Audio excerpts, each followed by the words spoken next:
Hello, welcome to topic 4 of the Maxsurf Stability tutorial series. In this topic, I'm going to talk about modeling some more realistic load cases for our example bulk carrier model.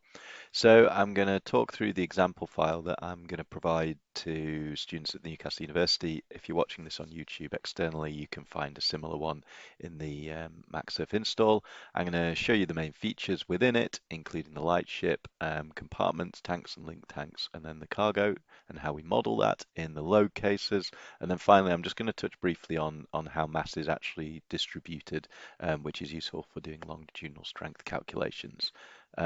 So to start with, I wanted to actually just go to my Maxsurf folder and note that I'm going to open this Maxsurf stability file, but note that it's got the same name as the modeler file. So these two interact with each other. They need to have the same name in order for the stability file to be able to read the geometry from the modeler file.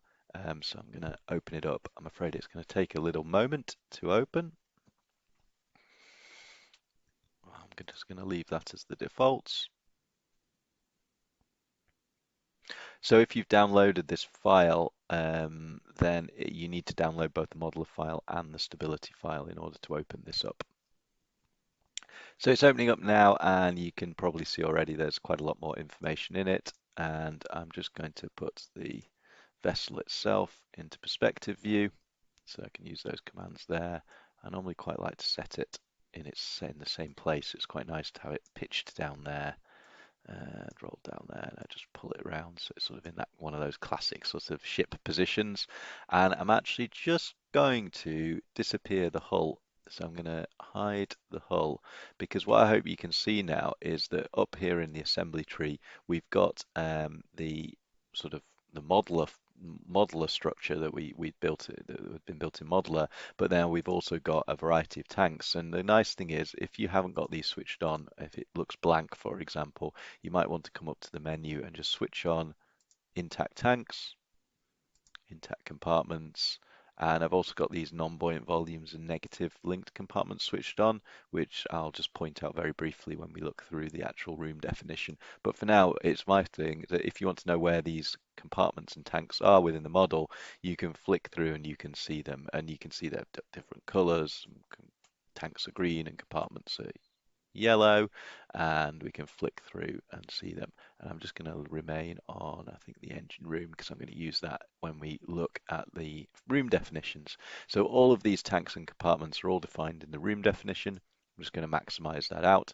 And what you can see is we've got tanks, which include freshwater, gas tanks, fuel tanks, water ballast tanks, and some slops tanks. So each of these tanks has set already with the specific gravity of the fluid that is contained with them. And of course, they've been set with extents. And like we talked about in the previous tutorials, some of them are using the boundary surfaces a little bit more cleverly in order to model a more complex shape. Compartments, there's numerous compartments as well, including compartments for the cargo holds, compartments for the engine room and the thruster. And I'm just going to point out the engine room compartment here just to show you how a linked compartment works. So I'm looking at these two rows here. If I minimize it and scroll down, you should be able to see them here.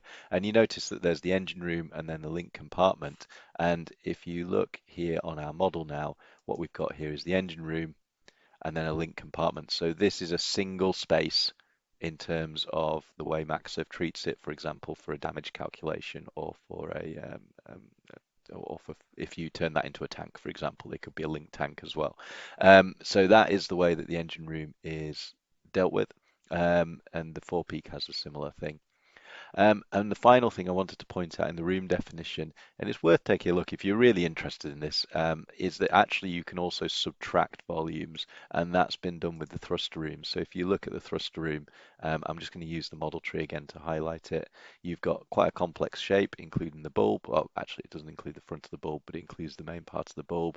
But then, of course, you've actually got a volume that runs through it, which is where the bow thrusters sit, and they aren't actually contributing to the buoyancy and therefore the volumes. They've actually been used as a negative volume. So I don't, if you really were interested in that, you could look through that and probably work out how that's been modeled as well. I just want to point it out at this stage that that has been done.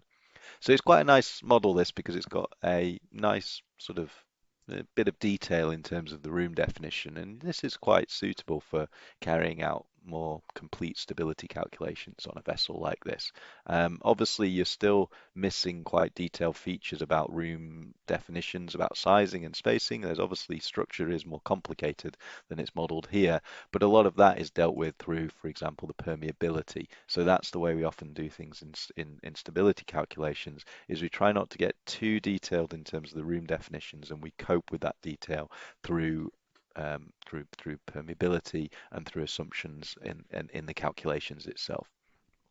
Um, so that shows you the room definition. There's a few other things that are defined here that I will talk about later in the next topics, but so I'm just going to leave them for now, and I'm just going to come through to see the load cases. So I'm going to open up the load cases, and what you'll notice on the bottom is that you've got 5 load cases defined, and then some empty ones that you could make your own if you want.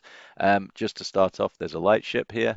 And it's actually got 3 components within it. And if you remember from the previous topic, that light ship, about 9,000 tons, is then pulled through into the other load cases. So that light ship of 9,100 tons is sat there with its centroid in the load conditions, and we have full load departure, full load arrival, ballast departure, and ballast arrival. And if you flick through these, you could very quickly see that the tanks are being given different percentages full. So if I go back to the departure condition, and for example, I might want to change this. For example, I might want to change the amount of gas in the tanks to be 50%.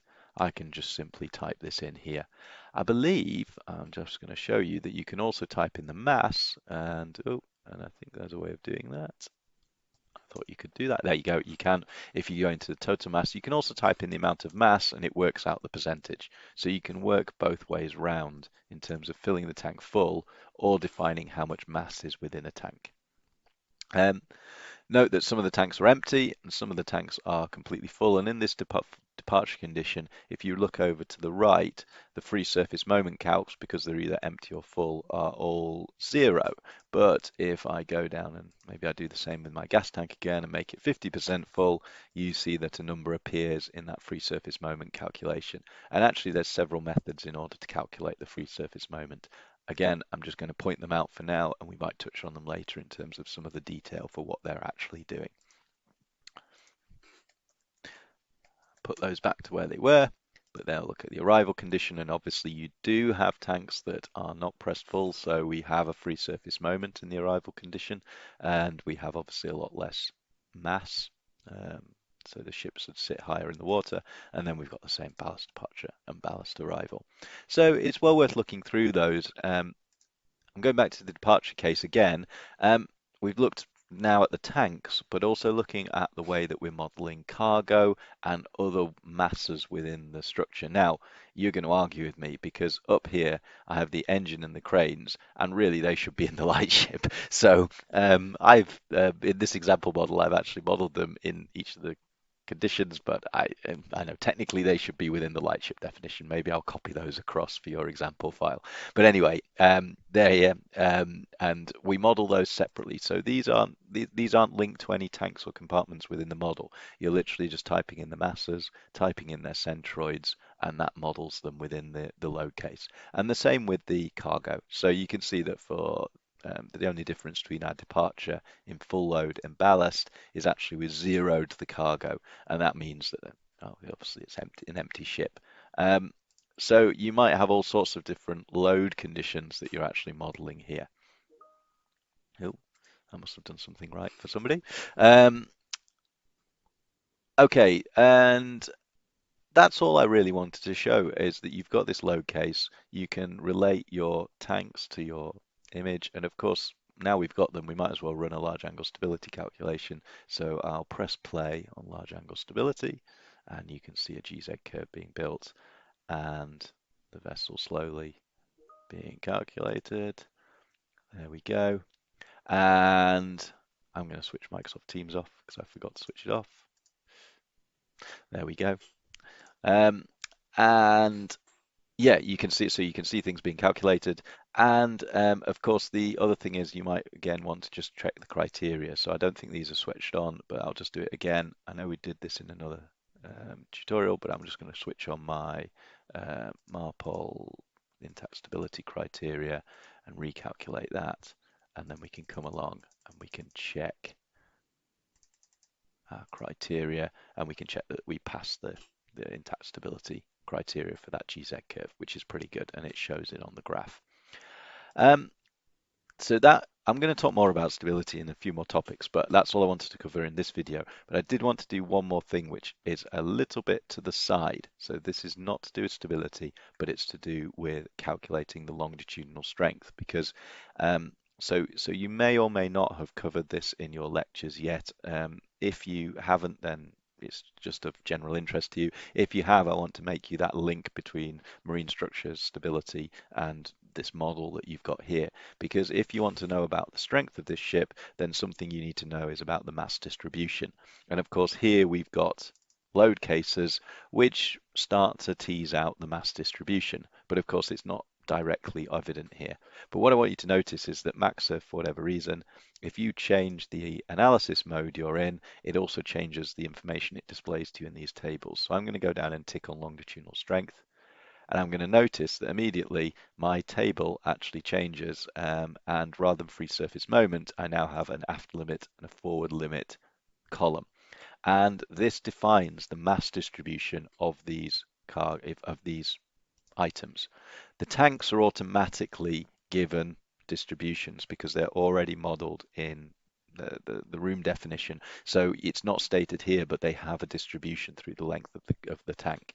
But the cargo masses, they actually also have a distribution. So our engine, for example, is 5 meters long, 10 to 15, and it's got a centroid at 12.5 meters. So it's a really simple model of an engine and a mass distribution of an engine.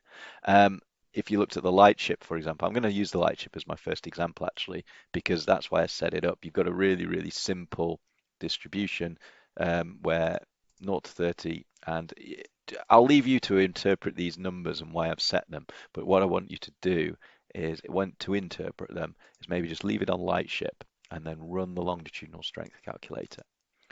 So I'm not going to talk about how all of these graph curves are calculated because that's a sort of marine structures thing, but I'm just going to look at this green line, which is the mass line. And what you notice is it starts at 0 here, it comes up to a maximum at 30 meters, it runs horizontally till 130 meters, and then it drops back down at the bow to 0 again.